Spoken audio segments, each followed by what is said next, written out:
नमस्कार, पेश है आज सुबह का तेज तर्रार न्यूज बुलेटिन। न इधर न उधर, सीधे खबर। आज लद्दाख में भारत चीन तनाव से जुड़ी खबरों में एक ये भी है कि चीन कुछ इलाकों में पीछे हट गया है। जापान के साथ चीन के नए टकराव, पाकिस्तान में बौद्ध मूर्तियों को तोड़े जाने के साथ साथ निसर्ग तूफान और पवित्र अमरनाथ गुफा में बर्फ का शिवलिंग बनने की खबरें भी आप देख सकेंगे।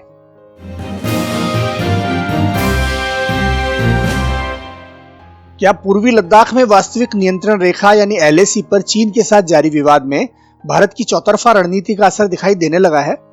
चीन की पीपल्स लिबरेशन आर्मी ने उन इलाकों से पीछे हटना भी शुरू कर दिया है जहां उसने पिछले कुछ दिनों में अतिक्रमण किया था।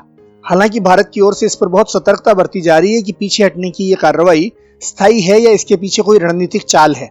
रक्षा सूत्रों ने बताया है कि PLA की टुकड़ियां गलवान नाला इलाके से 2 किलोमीटर पीछे हट गई हैं।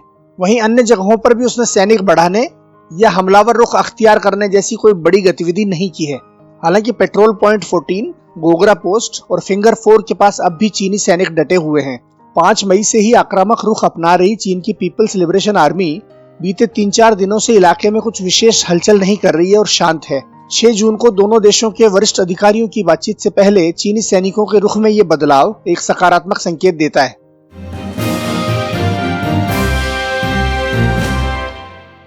चीन ने कहा है कि भारत के साथ मौजूदा गतिरोध के समाधान के लिए किसी तीसरे पक्ष की मध्यस्थता की कोई आवश्यकता नहीं है। दोनों देशों के पास सीमा संबंधी संपूर्ण तंत्र और संपर्क की व्यवस्था है जिससे वे वार्ता के जरिए अपने मतभेदों का समाधान कर सकते हैं। चीनी विदेश मंत्रालय के प्रवक्ता झाओ लिजान ने एक मीडिया ब्रीफिंग में कहा कि भारत से लगती सीमा पर चीन की स्थिति सुसंगत और स्पष्ट है तथा दोनों देशों ने अपने नेताओं के बीच बनी महत्वपूर्ण सहमति को ईमानदारी से क्रियान्वित किया है। झाओ प्रधानमंत्री नरेंद्र मोदी और अमेरिकी राष्ट्रपति डोनाल्ड ट्रंप के बीच मंगलवार को हुई बातचीत से संबंधित एक सवाल का जवाब दे रहे थे। उन्होंने जोर देकर कहा, किसी तीसरे पक्ष की मध्यस्थता की कोई आवश्यकता नहीं है। मोदी और ट्रंप के बीच हुई बातचीत को लेकर चीन की ये पहली आधिकारिक प्रतिक्रिया है।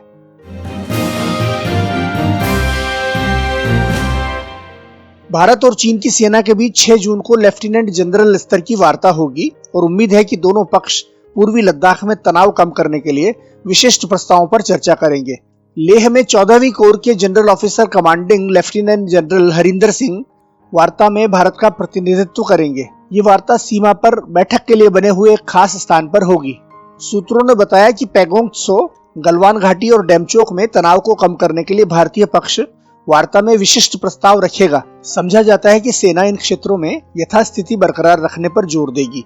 सेना के एक वरिष्ठ अधिकारी ने नाम न बताने की शर्त पर कहा, हमें उम्मीद है कि चीनी पक्ष भी तनाव कम करने के लिए विशिष्ट सुझाव रखने जा रहा है।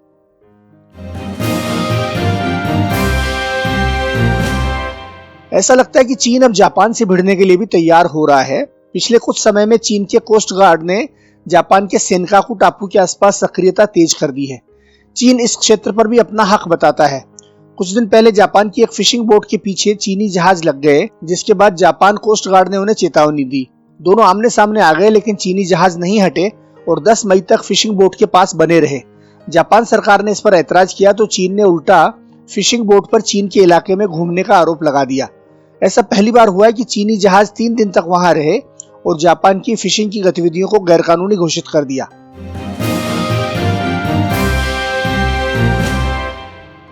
पाकिस्तान अधिकृत गिलगित बल्तिस्तान में बौद्ध स्मारक में मूर्तियों को तोड़े जाने और बौद्ध धार्मिक कला को नुकसान पहुंचाए जाने का मामला सामने आया है।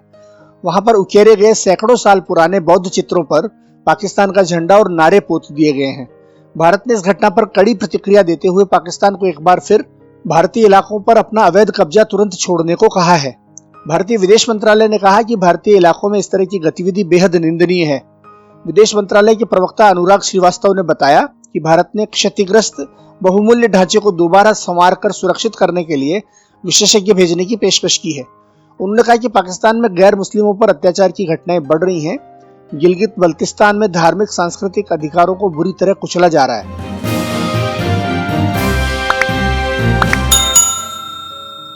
कोरोना के कारण चीन और अमेरिका के बीच बढ़ा तनाव अब धीरे धीरे दोनों देशों में व्यापार और यात्रा पर भी असर दिखाने लगा है। अमेरिका के डोनाल्ड ट्रंप प्रशासन ने बुधवार को फैसला किया कि 4 चीनी एयरलाइंस के पैसेंजर विमानों को अमेरिका में घुसने की इजाजत नहीं होगी। वहां के परिवहन विभाग ने कहा है कि 16 जून से यह आदेश लागू हो जाएगा, जिसके लिए चीन सरकार को जिम्मेदार ठहराया गया है। दरअसल चीन इस हफ्ते अमेरिका की यूनाइटेड एयरलाइंस और डेल्टा एयरलाइंस की फ्लाइट्स को इजाजत नहीं दे सका। कोरोना वायरस की शुरुआत के बाद इन्हें बंद कर दिया गया था और अब इन्हें दोबारा शुरू करने की तैयारी हो रही थी, लेकिन अब अमेरिका ने फैसला किया है कि चीन की air China, China east airlines Corp, China south airlines Corp और हैनान एयरलाइंस होल्डिंग को इजाजत नहीं दी जाएगी। केंद्रीय मंत्रिमंडल की बैठक में कल 6 अहम फैसले लिए गए और बैठक की अध्यक्षता प्रधानमंत्री नरेंद्र मोदी ने की। कुछ प्रमुख फैसले इस प्रकार हैं। Farming produce trade and commerce ordinance 2020 को मंजूरी दी गई है, जिससे किसानों को अपनी फसल अपने हिसाब से बेचने की आजादी मिलेगी। इसे एक देश एक बाजार की दिशा में बड़ा कदम बताया जा रहा है। दूसरा फैसला आवश्यक वस्तु अधिनियम में संशोधन को मंजूरी देने से जुड़ा है। अनाज, तेल, तिलहन, दाल, आलू और प्याज को इस अधिनियम के दायरे से बाहर किया गया है। अब इन पर स्टॉक लिमिट लागू नहीं होगी। किसान जितना चाहे निर्यात कर सकता है और जितना चाहे तो स्टोर कर सकता है। अगला फैसला ये है कि मंत्रिमंडल ने कोलकाता बंदरगाह का नाम श्यामा प्रसाद मुखर्जी के नाम पर करने की मंजूरी दे दी है। एक बड़ा फैसला होम्योपैथी से जुड़ा हुआ भी आया है, जिसके तहत आयुष मंत्रालय के अधीन pharmacopoeia commission for Indian medicine and homeopathy बनाया जाएगा।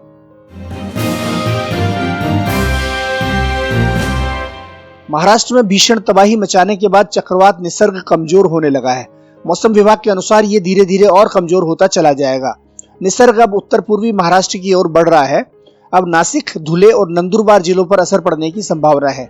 मौसम विभाग के महानिदेशक मृत्युंजय महापात्र ने कहा कि निसर्ग के जमीन से टकराने के दौरान हवा की गति 120 किलोमीटर प्रति घंटा रही। मुंबई से तूफान का खतरा टल गया है। शहर में ज्यादा नुकसान की खबर नहीं मिली है। पुणे जिले के कई इलाके भारी बारिश के कारण डूब गए। निसर्ग तूफान के कारण चल रही तेज हवाओं से मुंबई और पुणे समेत कई शहरों में बड़ी संख्या में पेड़ गिरे पड़े हैं।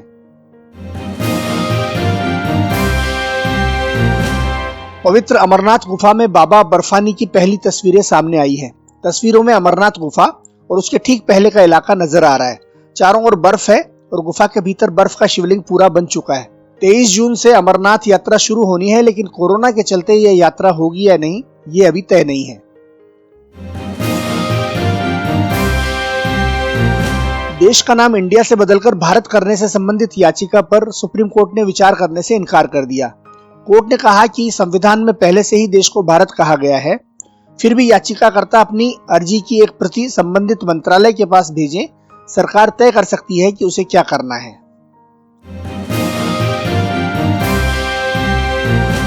दोस्तों, ये था आज सुबह का तेज तर्रार न्यूज बुलेटिन। हम देते हैं सीधी सरल खबरें, ताजा और सटीक, वे खबरें भी जो अखबारों और चैनलों से लापता हैं।